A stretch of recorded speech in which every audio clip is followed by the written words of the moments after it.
Исра сүресі. Рахман, әрі аса рахымды Алланың атымен бастаймын.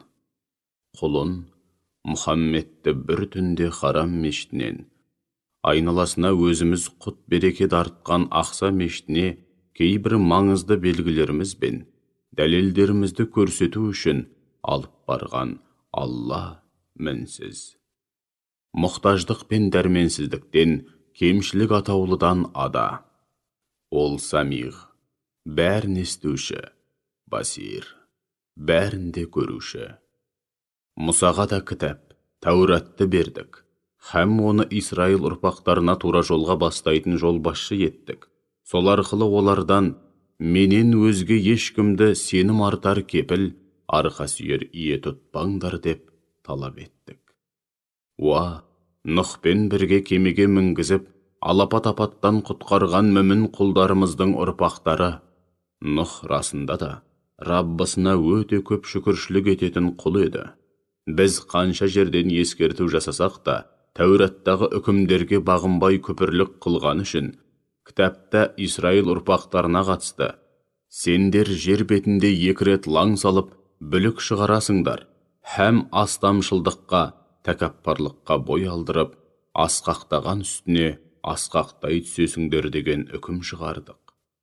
Сөйтіп, алғашқы лаңдарың мен астамдықтарыңның қайырымын қайтаратын уақыт келгенде, сендерге қарсы арыны күшті адуынды құлдарымызды аттандырдық.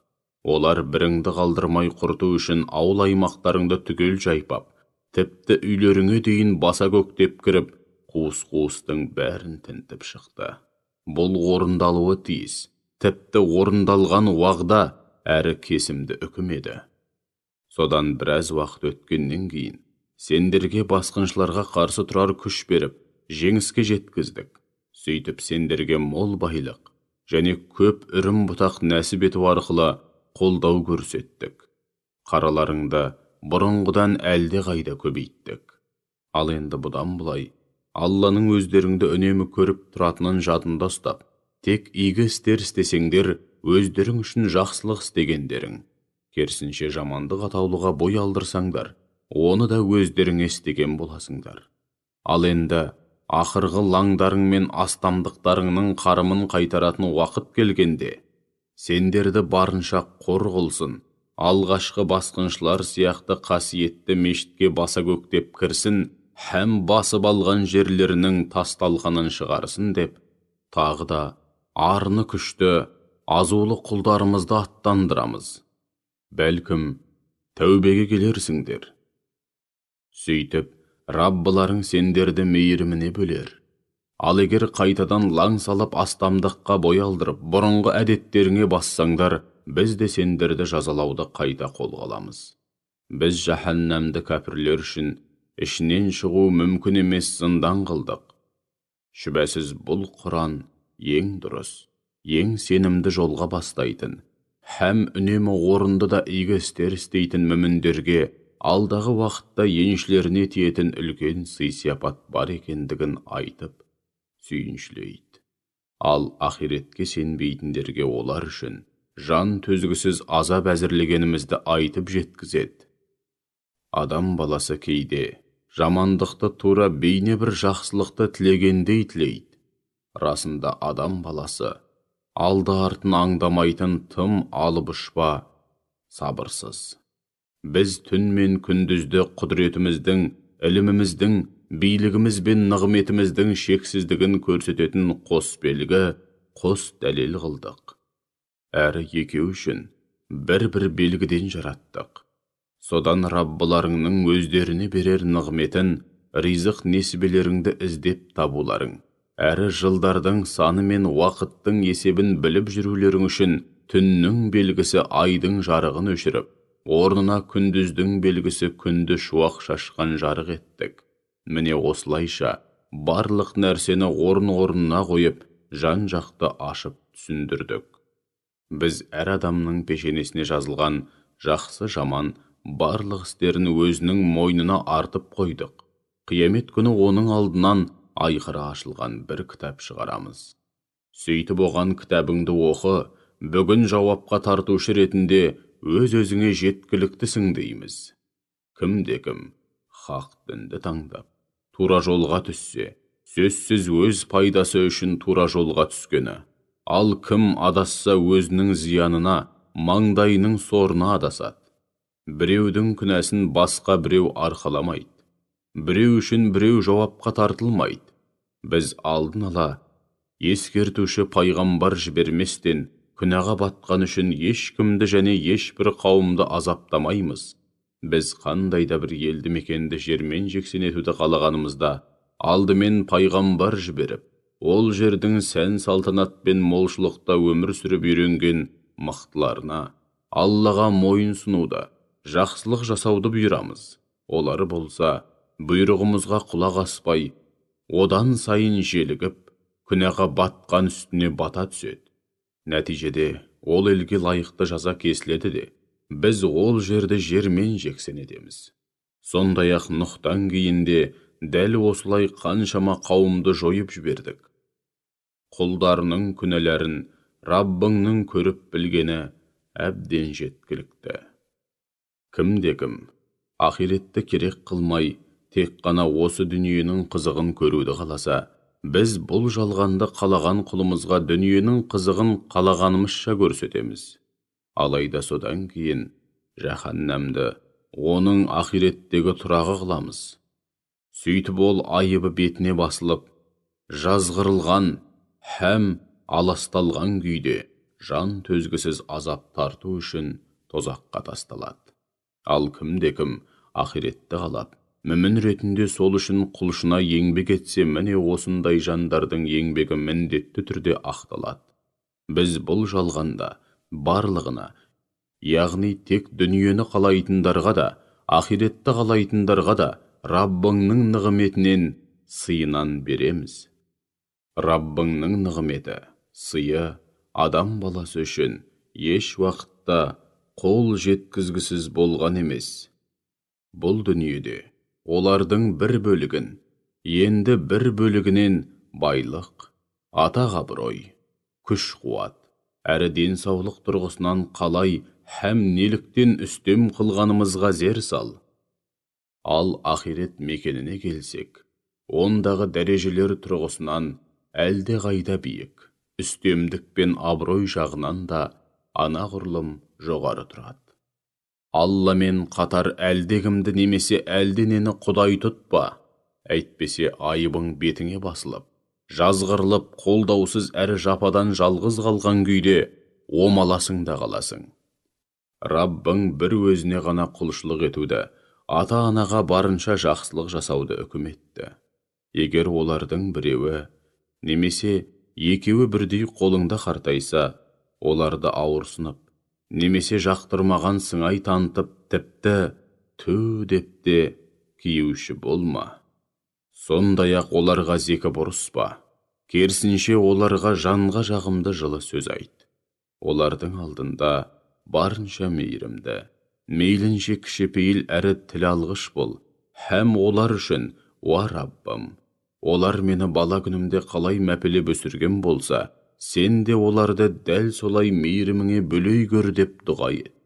Қалай болғанда да Раббыларың, ата-аналарыңа немесе басқа да мәселелерге деген көңілдеріңдегі ойларыңды, түпкі ниеттеріңді жақсы біледі.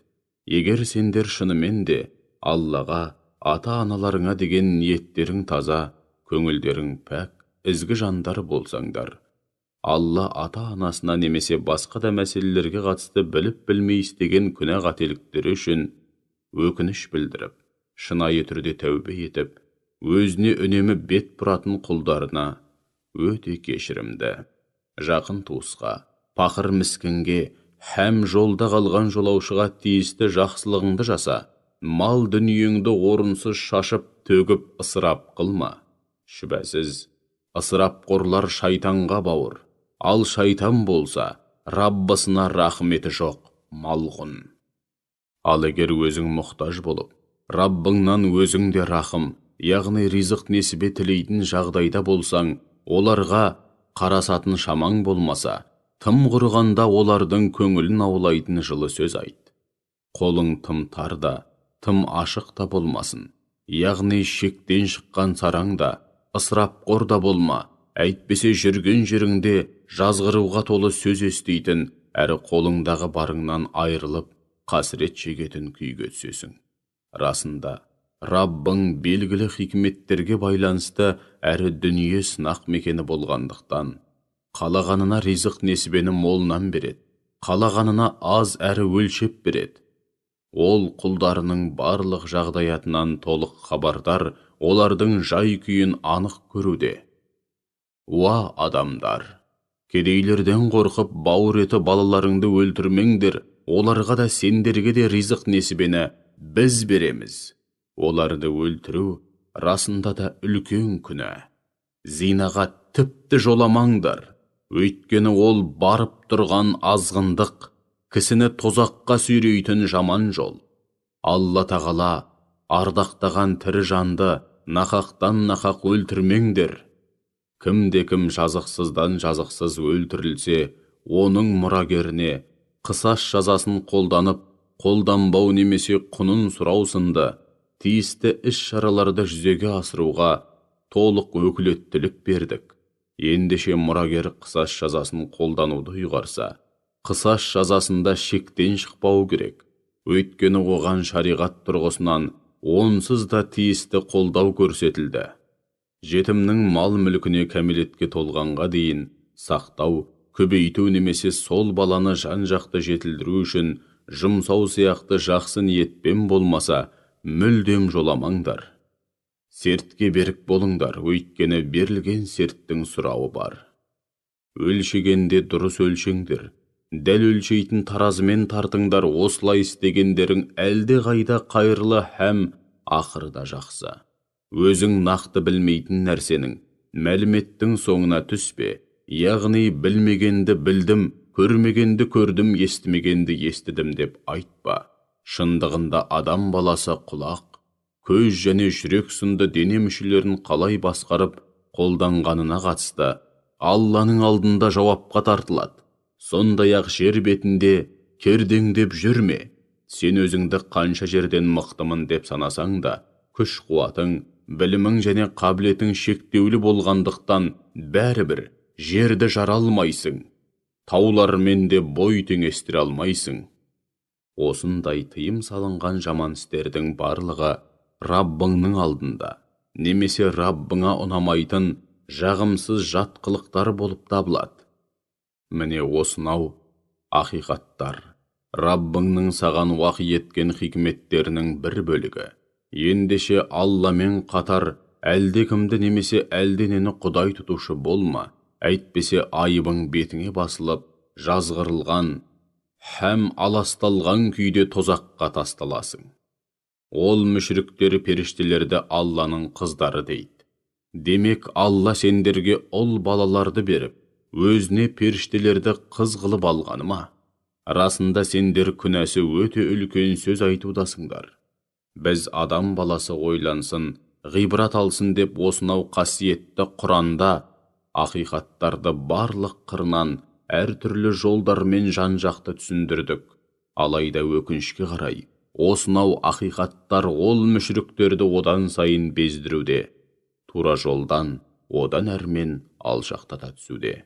Уа Мұхаммед, егер ол мүшриктердің айтқанындай Алладан басқа да құдайлар бар болғанда, олардың барлығы қалайда аршқа иелік етудің, яғни Алладан асып түсіп, күллі болмысқа билік жүргізудің жолын іздер еді деп айт. Алла ол мүшриктердің айтқандарынан мүлдем ада. Сондай-ақ өте асқақ әрі ұлы. 7 қабат аспан мен жер және ондағы күллі жаратылыс атауы Алланы кемшілік атаулыдан пәктейді әрі ұлықтайды. Оны мадақтамайтын әрі ұлықтамайтын бірде-бір жаратылыс жоқ. Алайда сендер олардың айтқан мадағы мен ұлықтауын түсіне алмайсыңдар. Ол сондай ұлы әрі үстем болғанымен, ауыр күнә жасаған құлдарының өзін бірден жазаламайтын өте сабырлы, аса кешірімді. Уа Мұхаммед, сен Құран оқығаныңда және Құран арқылы ақиқатты жар салғаныңда, біз сенімен ақиретке сенбеуге тастай бекінгендердің арасына көрінбейтін перде тартып қоямыз. Біз олардың жүрегін көпірлікте қасарысқаны үшін Құранды түсіне алмайтындай етіп тымшалап тастадық әрі құлақтарын саңырау етіп қойдық. Сондықтан сен Құран оқыған кезде, Раббыңды жалғыз Құдай ретінде аузыңа алғаныңда, олар жақтырмаған сыңай танытып, сырт айналып, безіп кетеді. Біз олардың сенің Құран оқығаныңды қалай әрі қандай мақсатпен тыңдайтынын, һәм күпірлікте алдына жан салмайтын залымдардың тасада тұрып, өзгелерге, сендер бар болғаны, басы дуаланған кісінің соңынан еріп жүрсіңдер деп, сыбырлағандарын да жақсы білеміз. Уа Мұхаммед, қараш, олар сені кімге теңемеді? Сені біресе ақын, біресе сиқыршы, кейде басы дуаланған, кейде есі ауысқан, кейде бақсы балгер дейді. Сөйтіп жүріп мықтап адасқандары соншалық өздерін ақиқатқа жеткізетін тура жолды таба алмайтын күйге түсті. Сондай-ақ олар ақиретті жоққа шығарудың дәлелі ретінде, сонда біз қураған сүйекке айналып, әрі күл боп топыраққа араласқаннан кейін қайтадан тіріліп, жаңадан жаратыламыз ба деп айтады. Оларға шірмек түгіл, тасқа немесе темірге айналыңдар, я болмаса қайтадан жаратылуы ақылдарыңа сыймайтын басқа бір жаратылысқа, нәрсеге айналып кетіңдер, яғни неге айналсаңдар оған айналыңдар, бәрібір қайтадан тірілтілесіңдер, деп айт.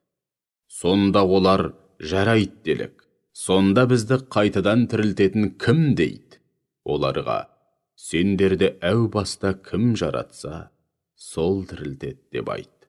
Бұл жолы олар таңырқағандай болып, әрі сені мазақ қыла бастарын шұлғып, ал жарайды, сонда ол қашан деп сұрайды. Оларға, бәлкім, өліп қайта тірілетін уақыттарың таяпта қалған шығар деп айт. Ол сендерді қабірде жатқандарыңда шақырған күні, оған мадақ айта отырып бірден құзырына баратын боласыңдар. Сонда сендер қабірлеріңде азақ уақыт жатқан, немесе дүниеде аз ғана уақыт өмір сүрген екенбіз деп ойлап қаласыңдар.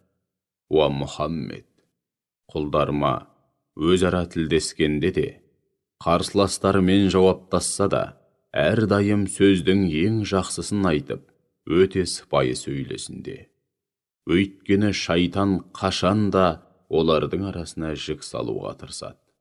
Шүбәсіз шайтан адамға анық дұшпан.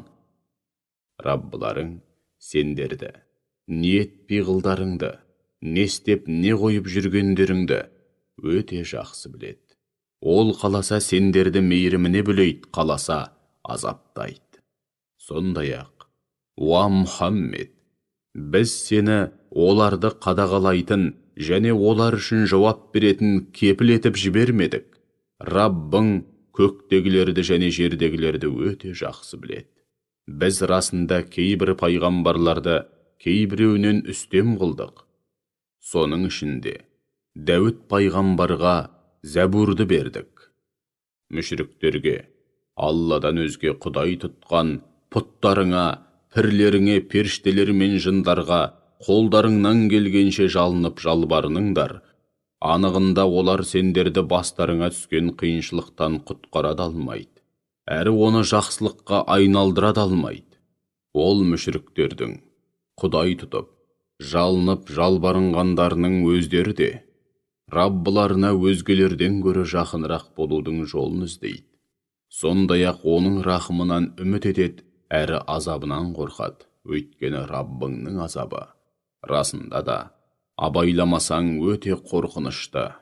Біз қиямет күніне дейін қанша елді мекенді халқының зұлымдығы және күпірлігі себепті жермен жексен ететін немесе ауыр азапқа душар қылатын болсақ, соның бәрі де кітапта, ләухіл махфузда әу бастан-ақ жазулы. Біздің Құрайш мүшріктеріне қалаған мұғжизаларын жіберуіміздің бірден бір себебі, олардан бұрынғы кәпірлердің де өздеріне жіберілген мұғжизаларды мойындамағанында жатыр. Сәмуд қауымына көздерін ақиқатқа жеткізетіндей ап-анық мұғжиза ретінде сол бір аруананы берген едік. Олар болса оны өлтіріп өз-өздеріне зұлымдық қылды. Әйтсе де біз осынау мұғжизаларды тек осы дүниедегі немесе ақиреттегі азаппен қорқытып, ескерту үшін ғана жібереміз.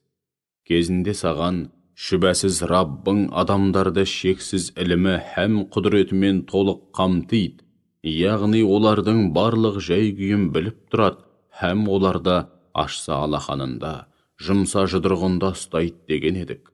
Анығында біз Миғраж түні өзіңе көрсеткен ғаламат көріністі, сондай-ақ Құрандағы лағнеттелген ағашты адамдар үшін сынақ қылдық. Біз оларды қорқытып та, ескертіп те жатырмыз, алайда бұл оларды тек одан сайын азғындата түсуде. Тәкаппарлану мен нәпсіге жеңілудің нәтижесінде адамдар мен жындардың күпірлікке қалай бой алдырғанын көру үшін мына оқиғаны естеріңе алыңдар. Кезінде періштелерге адамға сәжде етіңдер деп бұйырғанымызда барлығы жаппай сәжде етті. Алайда Ібліс Раббысының оған да сәжде ет деп бұйырғанына қарамастан сәжде етуден бас тартып, сонда балшықтан жаратқаныңа сәжде етемін бе? Мынаған қара, менен де ардақты етіп жаратқаның осы ма?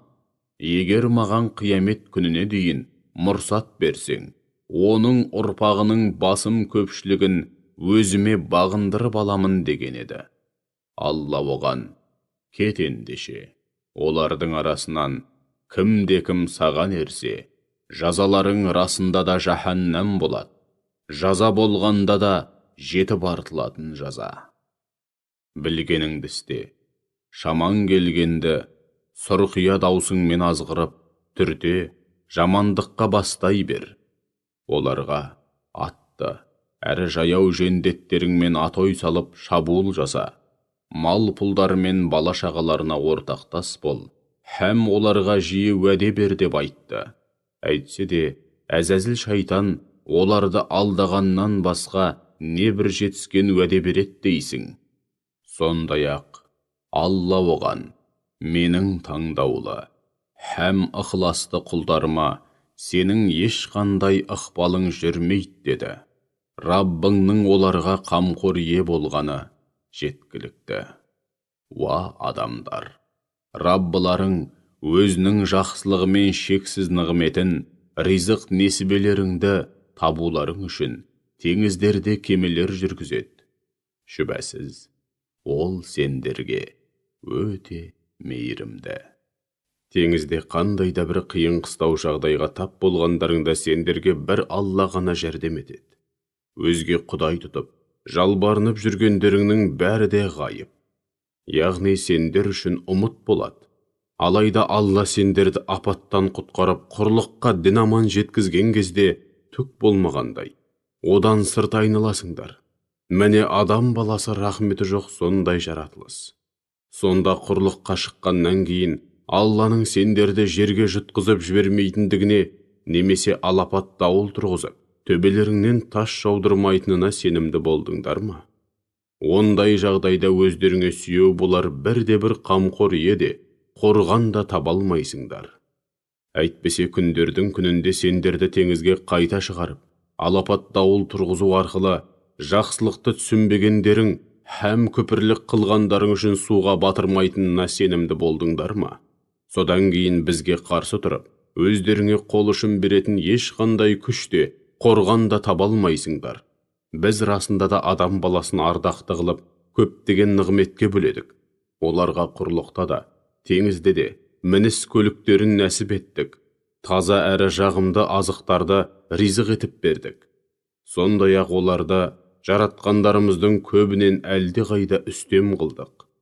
Күндердің күнінде ғарасат майданына барлық адамдарды өздері пір тұтқан пәруарларымен, рухани көсемдермен бірге шақырамыз. Кімде-кім бұл дүниеде ақиқатқа бастайтын нағыз жолбасшыға ерсе, һәм соның нәтижесінде ақиретте амал дәптерін оң жағынан алса, ондай бақытты жандар дәптерлерін қуана-қуана оқиды, һәм игі істерінің қарымын алуға келгенде титтейді әділетсіздікке ұшырамайды. Ал енді кім? Бұл дүниеде ақиқатты көрмейтін көрсоқыр болса, һәм өзін ақиқатқа бастайтын жолбасшыға ермесе, ондай адам ақиретте де көрсоқыр һәм азаптан құтылу жолынан мықтап адасқан болады. Уа Мұхаммед, олар сәл қалғанда сені өздерінше алдап соғып, арандатпақ болды. Яғни саған уақи еткен нәрсемізді тәрк еткізіп, оның орнына бізге қатысы жоқ басқа бір сөзді ойынан шығарып, бізге тели салуыңды көкседі, әрі сонда ғана сені дос тұтпаққа әрекеттенді. Егер сені иманда, дінді жеткізу мәселесінде табанды қылмағанымызда, һәм біздің қолдауымызға сүйенген пайғамбар болмағаныңда, бәлкім сәл де болса оларға көңіл ауып, ықыласың түсер ме еді? Олай болған жағдайда, саған тіршіліктің де, өлімнің де ащы азабын міндетті түрде еселеп тарттырар едік. Бұндай жағдайда, бізге қарсы тұрып өзіңе қол ұшын беретін бірде-бір жәрдемші таба алмас едің. Уа Мұхаммед, олар сені атамекеніңнен қуып шығару үшін үнемі мазаңдалып, бір сәтке де тыным таптырмауда. Олай болған жағдайда, саған тыным таптырмаған кәпірлер сенен кейін ол жерде аз ғана уақыт тұрақтап, ақырында түп тұяғымен құрып кетер еді. Сенен бұрын жіберген елші пайғамбарларымыздың кезінде де қолданылған иләһи заңдылық осы. Сондықтан сен біз қалыптастырған заңдылықтан ешқандай өзгеріс таба алмайсың. Күндіз түс ауғаннан қас қарайып түн болғанға дейін белгілі уақыттарда намазды кемеліне жеткізіп оқы, әсіресе таң намазын үзбей әрі кемеліне жеткізіп оқы. Өйткені таң намазына, әсіресе қиямда тұрып, Құран оқылғанда періштелер келіп куә болады. Уа Мұхаммед, түн ішінде тұрып Құран оқы, һәм өзіңе парыз ретінде міндеттеген тәһәжүд намазын оқы. Сонда Раббың сені мақам Махмудқа, ең биік, ең ауқымды шапағат тұғыры, мақтаулы тұғырға шығаратындығынан үміт ете аласың. Сондай-ақ қандай да бір жерге аяқ басқан кезде, һәм Мәдинаға таяп қалған осы шақта былай деп дұға ет. Уа Раббым, маған қандай да бір жерге аяқ басқанымда, хақ мақсатпен, шынайы ниетпен һәм өзіңе шын берілген күйде кіруді, сондай-ақ ол жерден шығарда да хақ мақсатпен, шынайы ниетпен һәм өзіңе шын берілген күйде шығуды нәсіп еткейсің. Әрі өз тарапыңнан маған мықты қолдау көрсетіп, айқын дәлел бергейсің. Сонымен қатар ақиқат хақ дін келді, жалған құдайлар мен діндер ізім қайым жоғалды, шүбәсіз жалған баянсыз келет деп айт. Біз Құранда мүміндер үшін шипа һәм рахым болатын аяттар түсіреміз. Алайда ол аяттар залымдарды тек одан сайын зиянға ұшыратуда. Міне сондай залым адамды үнемі нығметке бөлеп отырар болсақ, Алладан сырт айналып, қашқақтайды да тұрады. Ал басына қандай да бір жамандық келсе, бірден үмітсіздікке салынады. Уа Мұхаммед, адамдарға мына ақиқатты айт. Әрбір адамның іс-әрекеті, өзін-өзі ұстауы, сенімі мен дүние танымы негізінде қалыптасқан мінезіне, жан дүниесіне байланысты. Ендеше кімнің ең тура жолда екенін Раббыларың біледі. Сондай-ақ олар сенен рух жайлы сұрайды. Оларға рух Раббымның ғана білетінісі, бұл мәселеде сендерге тым аз ілім берілген деп айт. Олар айтқандай, Құранды жазған сен емессің. Құранды біз түсірудеміз. Егер қаласақ, өзіңе уахи еткен Құранды адамдардың жадынан һәм жазылған парақ беттерінен өшіріп тастаймыз. Содан кейін оған қайта қол жеткізу үшін бізге қарсы тұрып, өзіңе қол ұшын беретін бірде-бір қолдаушы таба алмайсың. Алайда Раббыңның саған деген мейірімі шексіз. Оның саған деген, яғни саған жасаған жақсылығы расында да өте зор. Уа Мұхаммед, ант етемін, егер күллі адамзат пен жындар дәл осы Құран сияқты бір кітап жазу үшін жиналса, тіпті сол мақсатта бір-біріне жан-жақты қолдау көрсетіп, күш біріктірсе де, бәрібір дәл сондай кітап жаза алмайды деп айт. Шүбәсіз, біз бұл кітапта адамдарға ақиқатты түсіндіру үшін әр алуан тәмсілдер, мысалдар, дәлелдер келтірдік. Алайда олардың басым көпшілігі бәрібір ақиқаттан сырт айналып, күпірлікте табандауда. Кәпірлер пайғамбарға: «Сен бізге мына шөлейт жерден су атқылаған бұлақ шығарып бермейінше саған әсте сенбейміз. Немесе осы арада сенің құрма ағаштары мен жүзімге толы жайқалған бау-бақшаң болып, ондағы жеміс ағаштарыңның арасынан гүрілдеген өзендер ағызбағаныңша, я болмаса, өзің айтқандай аспанды бөлшектеп төбемізге құлатпайынша, немесе пайғамбарлығыңа куә ретінде Алланы және періштелерді алдымызға келтірмейінше, яки алтыннан соғылған үйің болмайынша, немесе көкке көтерілмейінше, саған әсте сенбейміз. Алайда есіңде болсын, көкке көтерілгеннен кейін, ол жақтан біз оқитын бір кітап түсірмесең, көкке көтерілгеніңе де сенбеспіз» деді. Уа Мұхаммед, оларға: «Раббым кемшілік атаулыдан ада, мен бар болғаны елші ретінде жіберілген жай ғана адам емеспін бе» деп айт. Міне сондықтан адамдарды тура жолдың қайнар көзі болған пайғамбар мен кітап келгенде, олардың көпшілігінің иман етуіне кедергі келтірген басты себеп, сонда Алла басқа ешкімді таппағандай кәдімгі адам баласын елші пайғамбар етіп жіберді ме деп қарсы келгендігі еді. Уа Мұхаммед, оларға: «Егер жер бетінде адамдар секілді жайбарақат өмір сүріп, періштелер жер басып жүрсе, онда біз оларға көктен пайғамбар етіп, періште түсірер едік» деп айт. Сондай-ақ оларға: «Ендеше, мен сендердің араларыңда бір Алланың куә болғаны жеткілікті. Шүбәсіз ол құлдарының барлық жай күйінен толық хабардар, һәм олардың не істеп не қойып жүргенін анық көруде» деп айт. Алла кімді тура жолға салса, міне сол ғана нағыз тура жолда.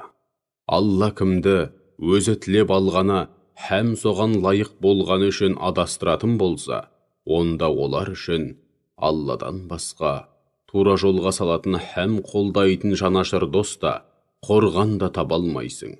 Біз қиямет күні ол кәпірлерді көрсоқыр, мылқау әрі саңырау күйінде етбетінен түсіріп, сүйреткен күйі махшар майданына жинаймыз. Олардың ақыр соңында пана тұтар тұрағы жаһаннам.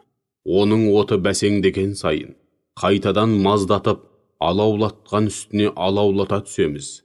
Олардың жазасы сол, өйткені олар аяттарымызда анық дәлелдерімізді біліп тұрып, мойындамаған, әрі сонда біз қураған сүйекке айналып, әрі күл болып топыраққа араласқаннан кейін қайтадан тірілтіп, жаңадан жаратыламыз ба деп өздерінше уәж айтқан еді. Сонда олар көз алдарында қайтадан тірілуге қатысты орын алып жатқан көптеген оқиғалар мен құбылыстарға зер салып қарау арқылы, күллі аспан әлемі мен жерді жоқтан жаратқан Алланың өздеріндей адамды қайта жаратуға, яғни оларды өлгеннен кейін қайта тірілтуге толық құдіретті екенін көрмей ме? Алла олар үшін кесімді мерзім, яғни өлетін һәм қайта тірілетін күнді белгілеп қойды. Алайда қасарысқан залымдар сонда да күпірліктен өзгенің бәрінен бас тартуда, яғни күпірлікте табандауда. Уа Мұхаммед, оларға: «Егер сендер Раббымның рахым қазыналарына иелік ететін болсаңдар, жұмсала түгесіліп қалар мекен деп қорқып, сараңдық қылар едіңдер. Расында адам баласы өте сараң келеді» деп айт. Біз кезінде Мұсаға 9 бірдей мұғжиза берген едік. Сонда не өзгерді? Исраил ұрпақтарынан сұра. Мұса оларға пайғамбар болып келгенде, оларды құлдықтан құтқару үшін Перғауынға барып, оған аталмыш 9 мұғжизаның бәрін көрсеткен еді. Алайда Перғауын оған: «Ей Мұса, менің ойымша сен сиқырланған адамсың» деген еді. Сонда Мұса оған: «Анығында сен бұл мұғжизаларды адамдардың көзін ақиқатқа жеткізетін айқын дәлел ретінде түсірген күллі аспан әлемі мен жердің Раббысы ғана екенін жақсы білесің.